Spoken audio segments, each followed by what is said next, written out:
Good afternoon. Welcome to WorldOregon's webinar, excuse me, on Great Decisions, the End of Globalization. We are excited here today to have Professor Elizabeth Bennett from Lewis and Clark, and we are going to give all the time to her. I just have a few opening announcements, which will sound familiar for some of you who've been here for many of our webinars, and if you're new to this, just a few key points. This is a Zoom webinar where everyone's audio and video is off or muted except for WorldOregon staff and our presenter. You can ask questions in the Q&A function. I'd like to encourage you to please, if you have a question, post it in the Q&A function. We try to leave the chat function for links or other questions not related for the speaker. So again, if you look at the bottom of your Zoom screen, or depending on your setup, there's a Q&A function that will allow Tim to manage the questions for the speaker. And then chat is where we will post links for different items that we'll mention. This will be recorded and may later go up on YouTube, so mind your P's and Q's. And you know, we are very appreciative of you for either if you bought a series ticket for Great Decisions, or if you are here just for this individual event. If you bought the ticket just for today's event because you wanted to see Professor Bennett and you like it so much that you want to get the series pass, we're posting in the chat the link where you can buy the series ticket for the rest of this 8-part series. Also, as you know, a big announcement that we had last week was we have launched sales for our International Speaker Series. That starts February 4th with Nicole Hannah-Jones, who's very well known from her 1619 project of the New York Times. I'm posting in the chat the link where you can buy tickets to see her, Ari Shapiro, Tom Colicchio from Lead Chef, and a great discussion too on what comes next after COVID-19 with OHSU and a public health journalist. So the link is in your chat. These are all completely virtual. If you are a member of WorldOregon, you get a 10% discount using discount code. If you can't find that email, send us an email to the email address I'm posting in the chat, and they can, one of my colleagues can double check and send you the code for the discount. So again, I'm posting that in the chat. It's community@worldoregon.org, and that will get you a 10% discount for the series. Now, without further ado, we'll dive into Great Decisions. Hopefully, maybe you have already ordered your Great Decision books. As you know, the Foreign Policy Agency, FPA had a delay in shipping these out, but they are now out. And so the lecture that Professor Bennett's going to give is connected in some ways to the article here about globalization. If you haven't ordered yet, you can directly from the Foreign Policy Association on their website. They have both a hard copy that you can mail or a Kindle version. To talk today is on the End of Globalization, and our presenter, as mentioned, is Professor Elizabeth Bennett. We are excited, especially not only because she's a renowned professor, but also we share she has an endowed position by Joseph M. Ha, who many of you who are WorldOregon members will remember has been, before he passed away, was a key part of both Lewis and Clark, Nike, and WorldOregon. He was key to helping Oregon connect with the world, very generous personally with his time and as a donor, and it's a great another tie between our two organizations, and a really remarkable man. If you haven't heard of him before, I encourage you to Google him. He's got quite a life story. Professor Bennett has her PhD from Brown University, where she also has a master's. She has a bachelor's from Hope College in Spanish and secondary education. She teaches a wide variety of courses on international relations, political economy, social justice in the global economy, and excitingly, she's just recently been awarded a 2-year fellowship for the Carr Center for Human Rights Policy at Harvard's Kennedy School. And if I understand correctly, this year is sort of virtual, and then next year would be physically on campus. So without further ado, yes, we are all hoping for that. May the vaccines go fast. Without further ado, I'm going to drop off and turn it over to our star. Thanks so much for joining us, Professor Bennett. Good afternoon to everyone. It's really great to be here with you today. And many thanks to Tim, Derek, and the good folks at WorldOregon for inviting me to be part of this amazing lecture series. I'm so glad this exists and excited to be part of it. And my thanks as well to the friends and family and colleagues of Joe Ha who contributed to the position I have here at Lewis and Clark. I'm terribly honored to be recognized in this way, and look forward to meeting you as we're able to celebrate his legacy and the new position. As I look through the list of attendees, I also see some of my students and alum from Lewis and Clark College, and I'm really glad that you can be here today as well. It's a pleasure to work with you. So as you know, today our discussion centers on Anne Kruger's article, The End of Globalization, ? And I want to open my comments by highlighting what's at stake in this conversation and drawing out some key points of Anne's argument.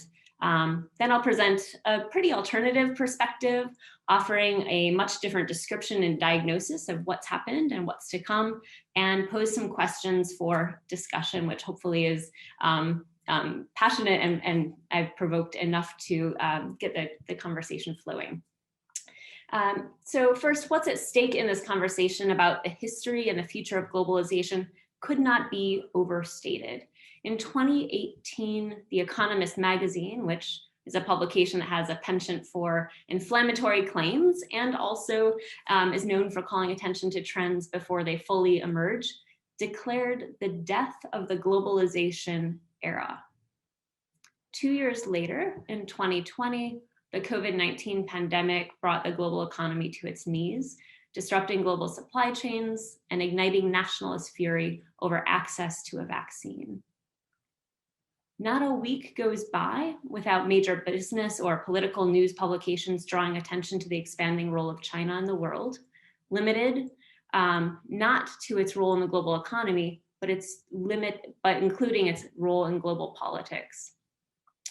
So when we ask the question, is this the end of globalization, the title of Kruger's article suggests, what we really want to know is, was it a good thing or a bad thing? Do we want more of it? And what next? So that's what I'll center some of my conversation on today. Anne Kruger is a brilliant scholar who for years has been writing about the benefits of trade liberalization and globalization. And for those of you who haven't read the article or are less familiar with her work, when she talks about globalization, what she means is the increase in economic interconnectedness in the world, not just the movement of people and goods, but also the improvements that allow us to do that. So technology, communication, transportation, the things that facilitate life that transcends borders. Her perspective, as she presents in the article, makes 4 points. First, for most people in most parts of the world, life is better now than it was 200 years ago. And we know this because people are living longer, eating better, losing fewer children, and enjoying higher incomes. Second, the widespread improvement in the quality of life, she says, is attributable to globalization. Globalization was ignited by the Industrial Revolution in the 1700s. And for the last 200 years, she says, the notable exceptions of the interwar period between World War I and World War II, and the last 2 years, have been marked by nationalism and trade wars, but the rest has been globalization. Her evidence for the linkage between globalization and improved quality of life includes, and it's not limited to, the fact that countries intending to engage in trade experienced more improvements in their income and well-being than countries that did not take the opportunity to participate. This great divergence, she argues, explains the historic and contemporary gap between the lived experience of the average person in the global north today and the lived experience of the average person in the global south. Third, for the last 75 years, globalization can be understood as a collaborative project in which collective action problems are resolved by multilateral institutions, namely the IMF, the World Bank, and the World Trade Organization. And her last argument is that the way forward is actually to step back, to return to a golden era of 20th century multilateralism and 21st century styled globalization, marked by trade, travel, transportation, and the movement of goods and services, full steam ahead. In my comments today, I want to offer an alternative to Kruger's solution of going back to the future. So first, I'll present a different interpretation of what it means to be better off today than 200 years ago. Second, I'll call into question globalization's role in facilitating our greatest achievements as a global community. Third, I challenge the notion that the last 75 years of globalization can be aptly described as a multilateral project. And finally, I offer an alternative way forward that is in no way a continuation of the past. So overall, I disagree that the great benefits from globalization that have already taken place will serve as a lesson and persuade countries to continue its progress. In my perspective, the best is yet to come, and only if we change course drastically. So the question to start out of whether or not we're better off than 200 years ago is a really interesting one, and I'm not sure it really serves us well. Has GDP increased? Yes, but growing the size of the pie is not as valuable as sharing it. While some point to a reduction in inequality among countries in the world, pointing to a diminishing Gini coefficient of all people in all countries, I might point out that global inequality is worse than the least equitable country in the world. And at the current rate that it's improving, in none of our lifetimes, in none of our children's lifetimes, will we see world equality look as good as the worst country, measured by income and wealth. Inequality within almost every country has become worse over the last 25 years. And globally, today the top 1% of households in the world own 43% of all the wealth, while the bottom 50% of the world owns only 1%. Income and wealth inequalities are not simply disappointing from a moral perspective. If we assert to like equality, then this isn't a good thing, but they also generate a host of additional problems, including mental health issues, domestic violence, radical political strategies, and religious extremism. And in many countries, such as the United States, inequalities are diverging not indiscriminately, but clearly along racial lines, adding fire to the kindling of long-term racial injustice. Are people eating more than they used to? Yes, but not because more food is available. The problem of hunger has never been about food scarcity. It's an issue of distribution and disruption in markets. When we count those who are not going hungry, among them are people who suffer from obesity due to malnutrition because they can't access healthful food, and people who are children being fed in food maintenance in feeding programs such as the World Food Program, who are consuming calories in forms that are not culturally appropriate to what they would be eating at home and might be lacking some of the nutrition, and also watching their families not be provided the same, their parents not be provided the same amount of calories that they are. Today, climate change is posing a new threat to food security and also calling attention to the need for food sovereignty, or the ability of communities to create nutritionally adequate and culturally appropriate foodstuffs. It's particularly alarming because in the IMF's management of globalization, it's convinced so many communities to stop growing food altogether and transition to exporting crops for cash which is no longer enough to buy the quality and variety of food that they're accustomed to eating and need to thrive. So are incomes and calorie counts increasing? Sure, but does that equate to an improvement in well-being? I'm not so sure. Kruger notes that we're now, pandemic aside, able to travel all over the world for meetings and, as she notes, medical tourism. Yes, we can travel more, but in doing so, we contribute to more CO2 emissions. We generate massive amounts of landfill waste in airports and air travel, and we increase dependency on gas and oil that have clear environmental consequences. COVID has aided many of us in distinguishing between the necessity of travel and the luxury of moving so quickly. And I question whether we should celebrate the externalization of the environmental costs of cheap flights as a win from globalization in a way that we're truly better off than 200 years ago. Do people live longer? Yes, she's right. but with what quality of life? Through globalization, we have lost a lot of indigenous knowledge, including medicinal, cultural, and sociological solutions to individual problems, the kind of solutions that don't lend themselves to opioid addictions and epidemics of addictions of all kind. Suicide rates have never been higher. Violence against women, including femicide, remains an intractable problem. I, for one, would gladly give up a decade of my white American female lifespan expectancy of 78.6 years to improve the quality of someone else's. I understand that that comment might be controversial.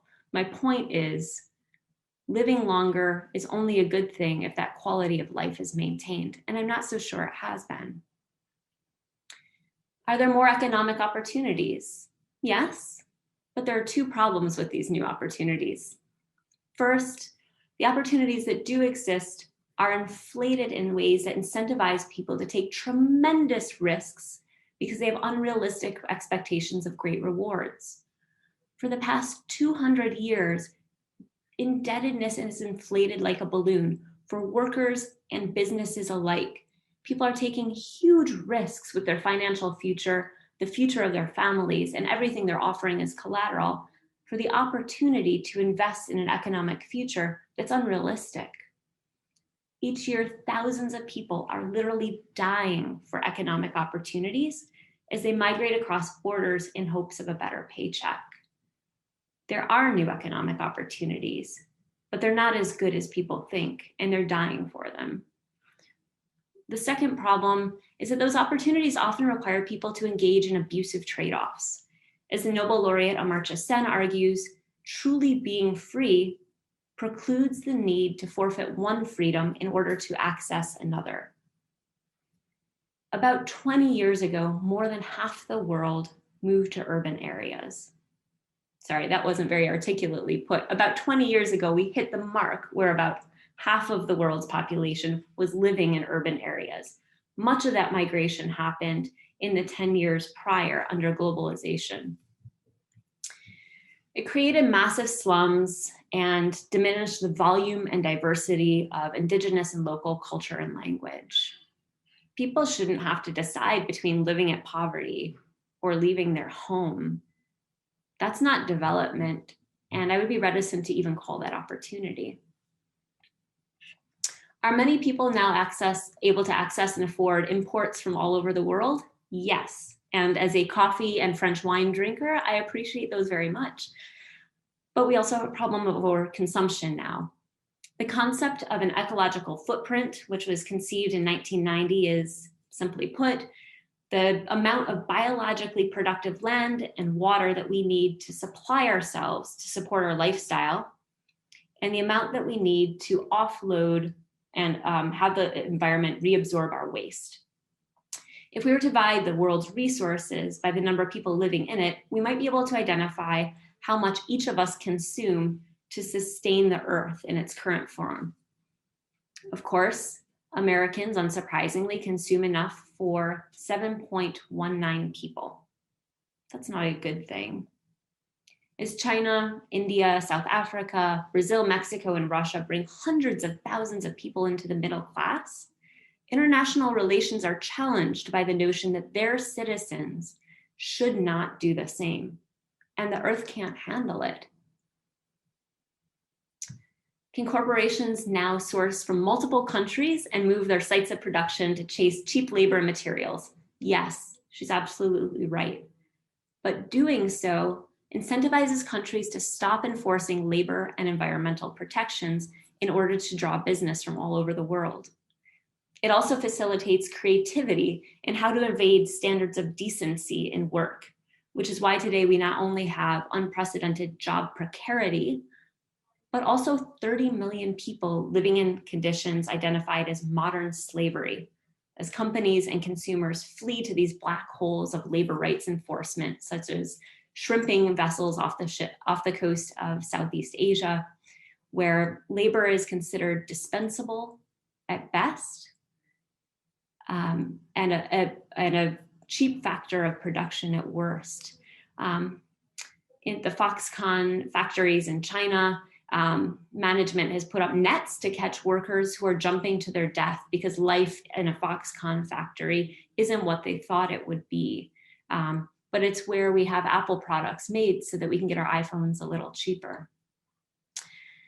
In India, the farmers' movements of the past 3 months have been brutally attacked by the government.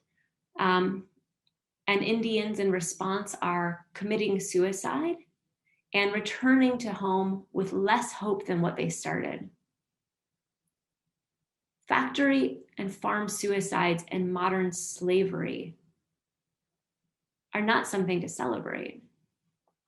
I could continue, but doing so would simply generate a list of the pros and cons of globalization, and that's not so interesting. So let me stop there. When I consider the question, are most people better off today than 200 years ago? My first instinct isn't yes or no. My first response is, why is the bar so low? After 200 years of thinking and science and collaboration and cross-cultural conversations, can't we do better than comparing the current moment with 200 years ago? Why not compare today with what would have been possible with 200 years of inclusive sustainable development? Why not compare today with the sustainable development goals?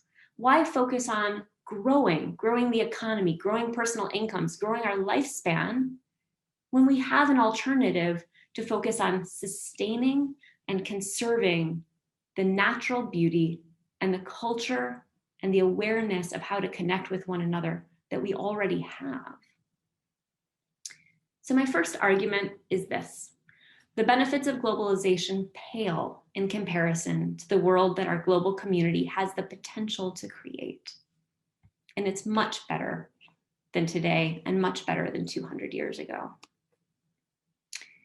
I'll make, quite briefly, 3 more points.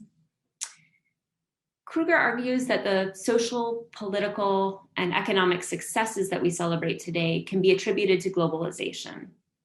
But I wonder if they might have been achieved in spite of globalization instead. Take, for example, the emergence of a middle class in the United States in the mid-20th century. In American farms and small towns, it was trade protectionism, not free trade, that allowed the textile industry, cotton farmers in Texas, and textile manufacturers in small towns scattering across New England to flourish long after they had become globally non-competitive. Similarly, agricultural subsidies, not free trade, allowed US farmers to thrive despite not being able to compete on global markets. So if we can credit globalization for anything in that period, it's providing a market for the United States to dump its goods abroad. Rice from Arkansas went to the Caribbean, decimating rice cultivation. Wheat from the Great Plains headed to sub-Saharan Africa, replacing native grains with more protein. Corn from the Midwest flooded Mexican markets in the wake of NAFTA, leading to a turn toward marijuana cultivation and eventually a rise in cartels and organized crime around drug production. In cities in America during that time, workers' lives improved not because of globalization and liberalization, but because unions were still strong from the support they received during the war periods. The National Labor Relations Board had a sticky way of maintaining its power long after the need to protect the war machine had ended. And that lasted for a number of decades until the 1970s, when union membership began to decline and protection of workers was rolled back. Reagan doubled down on it in the 1980s, minimizing basic worker protections and their enforcements. And we don't really see a middle-class America that came from globalization, but instead the opposite of a free market. In this great America, which so many Americans want to make again, income and wealth equality, economic growth, improvements in health were supported by market interventions, not globalization. I can illustrate the same point with an example from the global South. Yes, there have been tremendous improvements in health, literacy, and poverty all over the developing world or the South from the post-World War II period until today. But at the same time, they've been supported by unprecedented flows of aid from the global North to the South in the form of USAID, formed in 1950 to promote foreign policy through development aid, through philanthrocapitalism, the process of wealthy financiers extracting from land, extracting from labor in the global South, profiting, accumulating, and then giving back to the places they exploited in the form of donations. Globalization provided opportunities for wealth accumulation for some at the expense of others. And the fact that philanthrocapitalism has softened the blow should not be understood as a benefit of liberalization. That's something else entirely. My third point. Kruger describes the process of globalization that unfolded over the last 75 years as a multilateral project organized by international institutions. But I wonder if it was just US hegemony. Kruger's own examples illustrate my point. The World Trade Organization, a so-called multilateral organization, was effectively stopped last year, as she notes, from fulfilling one of its most important functions in world trade, to adjudicate trade disputes among different countries.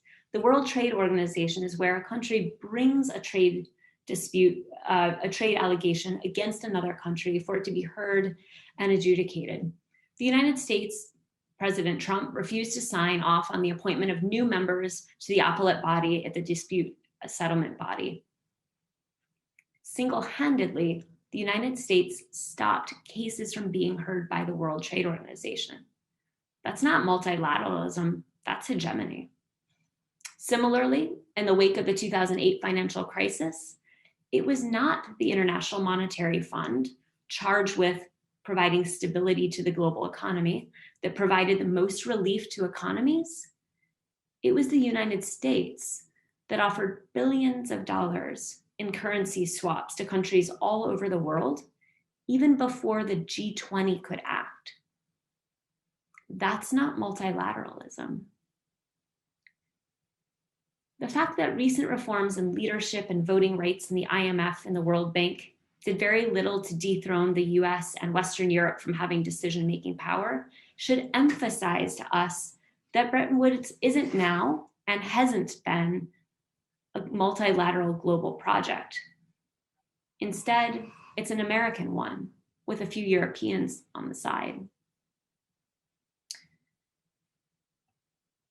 In my fourth argument, Kruger identifies three ways forward: isolation, which she claims is unlikely; preferential trade agreements, mostly regional, which she identifies as undesirable; and multilateralism, which is the way of the past and, in her opinion, also the future.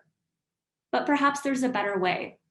I would challenge us to examine the potential for true multilateralism in the global economic order, a multilateralism that's inclusive, a multilateralism that is based on the idea of achieving the Sustainable Development Goals, a multilateralism that privileges equity and diversity above profit and growth. Some of the ways that we might achieve that way forward, I've already mentioned. The IMF and the World Bank could do more to decouple voting power and leadership from the wealth of the nations that are members. The World Trade Organization could rescind US right to approve appellate body members and provide a more multilateral approach to decision-making. I'll add some others. Thomas Piketty, in his now famous 2014 tome, Capital in the 21st Century, suggests a global tax on wealth. He rightly notes that no one country can tax wealth, it will just move across borders. But if all countries collaborate and do it together, a small tax of 0.5% on huge amounts of wealth holdings would be enough to fund many of the projects required for us to achieve the Sustainable Development Goals: literacy, life expectancy, infant mortality, health, hunger, the things that Kruger claims that globalization may have provided, those could actually be funded through true multilateral collaboration. Adjustments to trade, as she points out, are too little and too late, but it doesn't have to be that way. We can offer the opportunity for countries to join in the globalization project slowly with sequenced policies that are well funded to help those who will inevitably lose their jobs retrain, recreate, and draw on their local knowledge to join the global economy in a way that truly works for them without the trade-offs that no person should have to make. Some of the international legislation around global supply chains, such as the Business and Human Rights Act from the United Nations, suggests that countries should be doing more to ensure that what they're importing wasn't created with slave labor. These due diligence requirements that states ask corporations to check and see what's happened in their factories and farms they're supplying from before importing in a country is thus far an underutilized tool. In the fall of 2020, Trump for the first time brought halted six cargo containers from China with the allegation that the contents within them were made with bonded labor. That's the first time a president of the United States has made such a sweeping effort to use the due diligence requirements to prevent imports. Why don't we do more? The OECD countries have begun to roll out guidelines for business and human rights, but they're going slowly. What's stopping us? So as I close my comments, I'll reiterate that what I'm arguing is this. Globalization generated as many problems as it did solutions. Many of the successes we celebrate today were not, in fact, products of globalization, but of something else entirely. Globalization has always been a hegemon's project. The UK in the 19th century and the US since World War II. It's never been the brainchild of global cooperation. That would be new. And the way forward is certainly not to go back. It's to learn and to redirect, perhaps in a radically new direction that de-emphasize having more life, more income, more economic growth. Maybe we can redirect in a way that reasserts the primacy of self-determination, of diversity, and of equity. To Kruger's concession about the benefits of globalization, that some were harmed along the way, I respond, first, do no harm. And second, the way to where? A world that's comprised of rapid climate change and rampant inequality is not the world I want to live in. Can't we do better? I, of course, anticipate counter arguments to the points that I've made, but instead of identifying them and offering rebuttals, I'd prefer to open the floor to discussion. I'm eager to hear the thoughts of folks in the room on these issues, your agreements with Kruger, your disagreements with me, vice versa. And in particular, I invite you to share the trade-offs that you've seen with globalization and the ways forward that may minimize our need to fulfill one priority at the expense of another. So with that, I'll close my comments and look forward to what I'm sure will be a great conversation.